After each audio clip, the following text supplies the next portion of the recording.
Shalom semuanya, dengan Deborah Batia di sini. Dalam video kali ini saya akan menyampaikan Haftorah yang saya terjemahkan dari tulisan Rebetsin Kanabraka dalam rebetsinKanabraka.blogspot.com. Haftorah Parashat Toldot.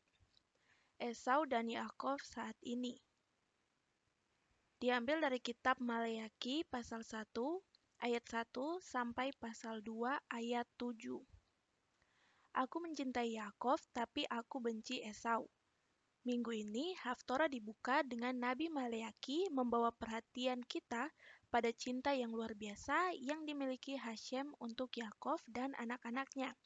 Kontras dengan bagaimana dia membenci Esau, saudara kembarnya. Tidak peduli berapa banyak keturunan Yakov, orang-orang Yahudi berdosa dan menunjukkan kurangnya kehormatan. Kita tetap menjadi orang-orang pilihan Hashem untuk selamanya. Ketika Hashem menegur dan menghukum kita, itu hanya karena kasih-Nya yang besar kepada kita. Aku mencintaimu, kata Hashem, tetapi kamu berkata, bagaimana kamu mencintai kami? Bukankah Esau adalah saudara dari Yakov? Kata Hashem. Namun, saya mencintai Yakov, tetapi saya membenci Esau, dan saya menjadikan pegunungannya sunyi, dan warisannya menjadi habitat serigala di gurun. Menurut Rashi, cinta Hashem terhadap keturunan Yakov diekspresikan melalui pemberiannya kepada mereka tanah yang paling menyenangkan, tanah Israel. Dan kebenciannya terhadap keturunan Esau diekspresikan dengan mendorong mereka menjauh dari tanah Israel demi Yakov. Bagian berikutnya, persepsi Rivka dan cinta tanpa syarat yang tercermin dalam cinta Hashem pada Israel.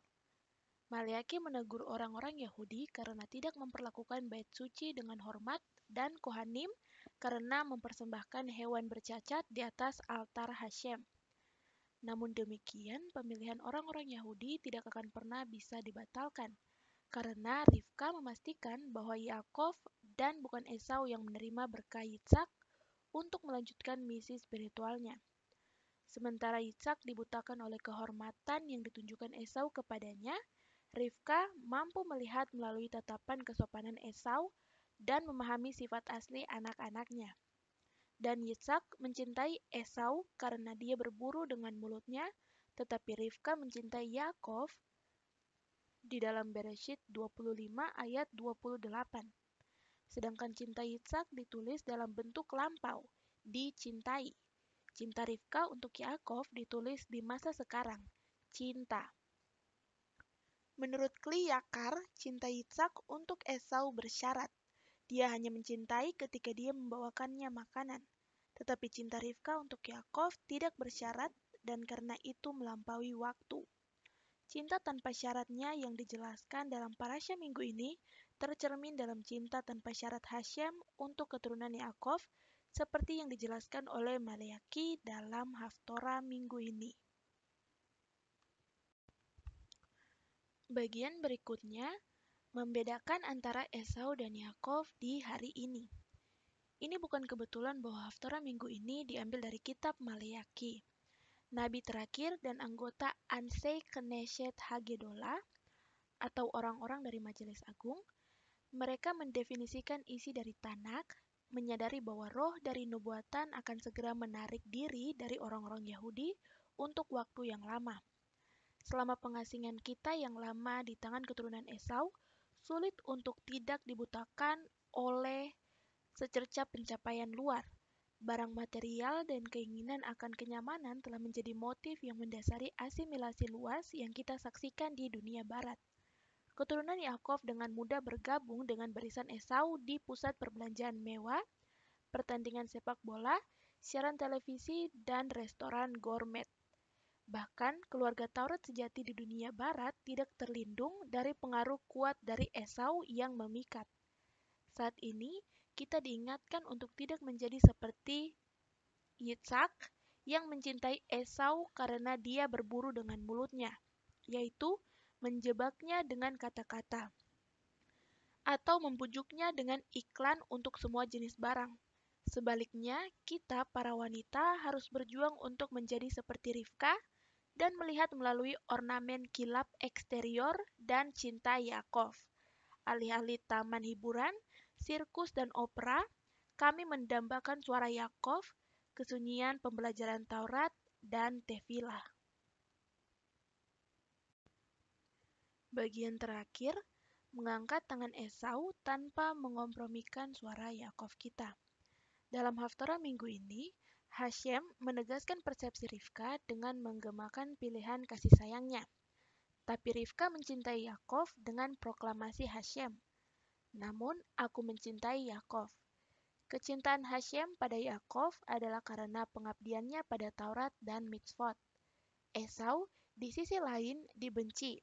Tapi aku benci Esau karena memanjakan diri dan kekejamannya. Terlepas dari perbedaan antara Yakov dan Esau, fakta bahwa mereka adalah saudara kembar mengajarkan kita betapa sulitnya membedakan mereka. Kadang-kadang, hanya ada sedikit perbedaan antara menggunakan pengetahuan sekuler, internet, dan film dengan cara Yakov daripada menggunakan bahasa Esau. Segala sesuatu di dunia sekuler siap kita gunakan untuk mengangkat dan melayani Hashem, selama kita memastikan bahwa itu tetap menjadi wadah eksterior daripada interior cahaya bagi kita. Ketika Rivka mendandani Yakov seperti Esau, dia memperdayakan Yakov dan keturunannya untuk menggunakan mantel Esau selama itu tetap menjadi pakaian luar untuk Taurat dan Mitzvot.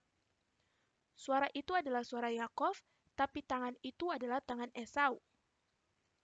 Selama kita memastikan bahwa suara hati Taurat dan Tefilah kita tetap murni dan tidak terpengaruh oleh tangan Esau yang kita gunakan untuk terhubung dengan dunia, maka memang kita memiliki kemampuan untuk menggunakan alat-alat yang tersedia di dunia modern.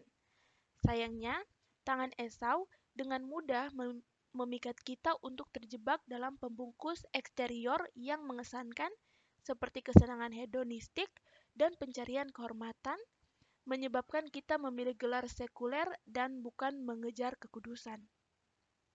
Mari kita memanfaatkan kemampuan Rivka untuk membedakan Esau dan Yakov saat ini dan menjaga kemurnian batin kita tetap utuh.